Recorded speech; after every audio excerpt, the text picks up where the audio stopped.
Hello and welcome to MIP TV. And as with me, as always, is Bob Cook, the man who has a virtual library in his own home. In fact, his home is the entire library of psychotherapy tomes and books. And we've got an interesting book to review today. It's a sequel to I'm Okay, You're Okay by Thomas Harris, and it's called Staying Okay. So and we have to say that it's actually by Amy and Thomas Harris, and Amy Harris was Thomas Harris's wife, or Thomas Harris was Amy Harris's husband. Something like that. Just in the realms of equality there. So yeah. So what attracts you to this particular book, Bob?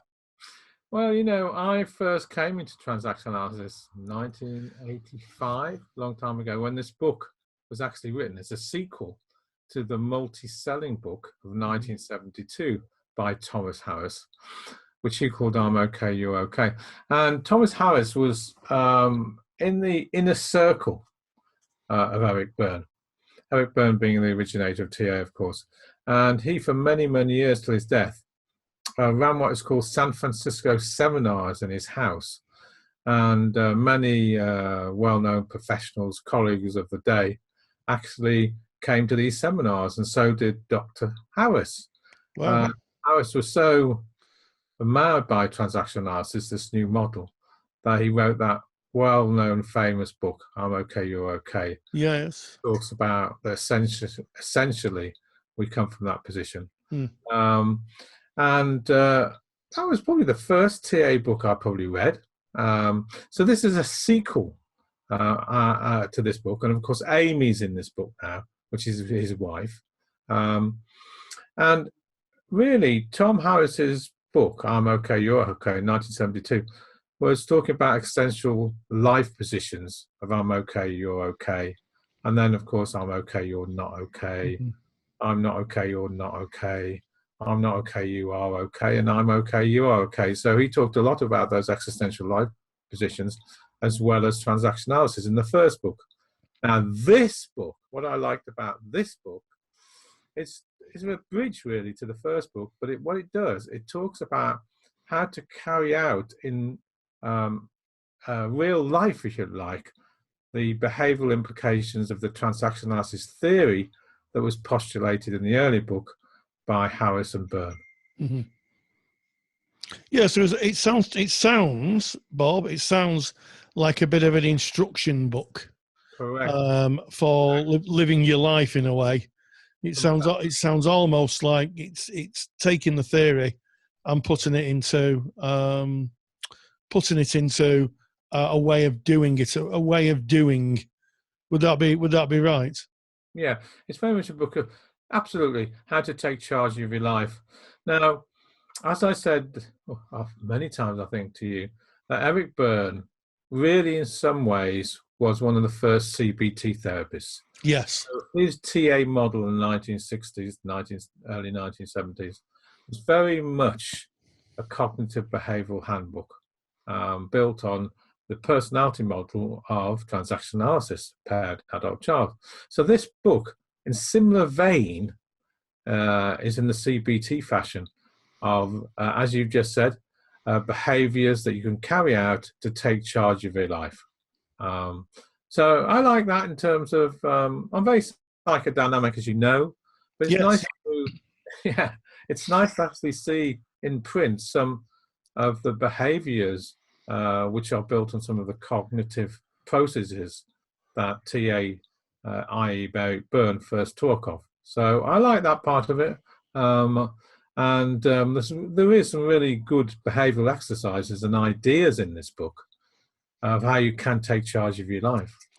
I mean, I find that's really interesting. There's not many therapies, I don't think, where an author has written about how you actually apply them and live your life. There's lots of theorists who write about what happens if you apply the theory in a theoretical framework, but very few who write about if you do A, B will happen.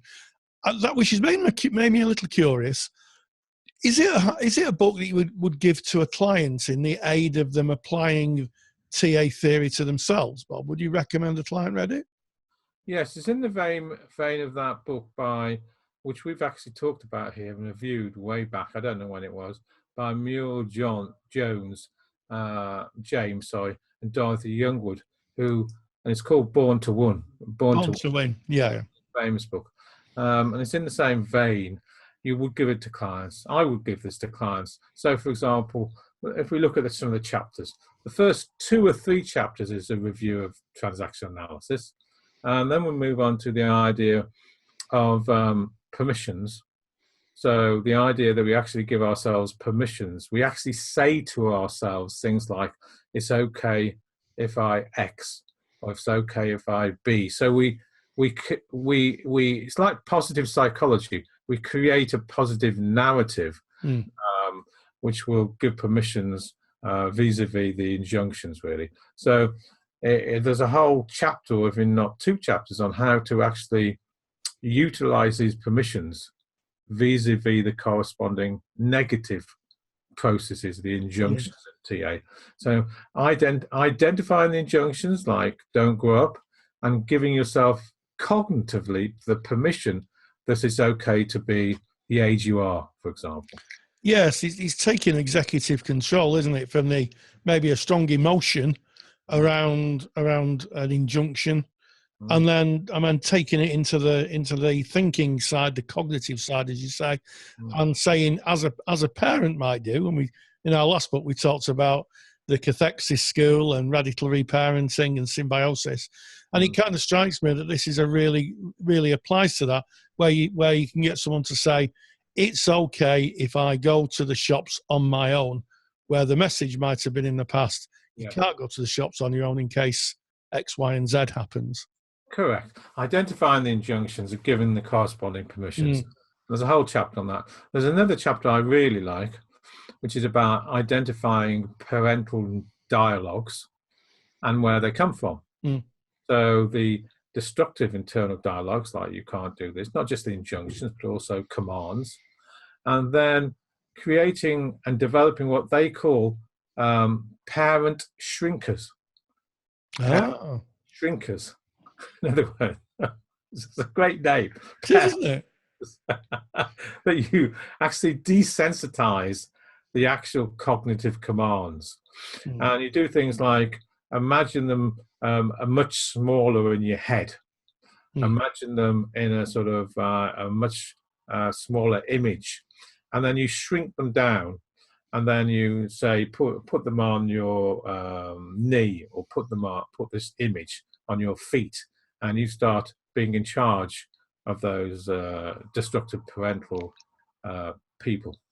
Yeah, it reminds me of the advice that people sometimes give out if they're having to meet someone who's particularly scary. Say, imagine them if they have no clothes on, or imagine them sat on the toilet, that type of thing. Yeah, exactly. And that's what they call parent shrinkers. And that's why I really like the idea of shrinking the power of the parental interject.